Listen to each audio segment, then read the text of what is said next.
ரஜினிகாந்த் மடியில் அமர்ந்திருப்பவர் முகமது யாசின். இந்த பையன் சாலையில் கிடந்த 50,000 ரூபாயை எடுத்து போலீஸ் அதிகாரியிடம் கொண்டு இந்த பணத்தை கொடுத்திருக்கிறான்.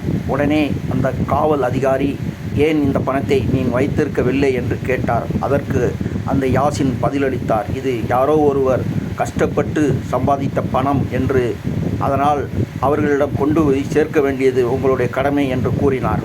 உடனே அந்த பையனிடம், யாசினிடம், உன்னுடைய ஆசையை கூற வேண்டும் என்றார்.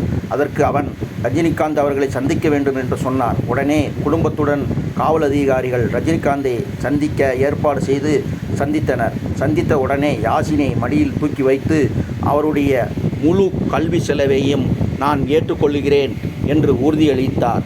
கல்லூரி முடிக்கும் வரை இந்த பையன் என்னுடைய மகனாகவே நான் கருதுவேன் என்று உறுதிபட கூறி அவர்கள் பெற்றோருடன் உறுதியை ஏற்றுக்கொண்டார் ரஜினிகாந்த் அவர்கள்.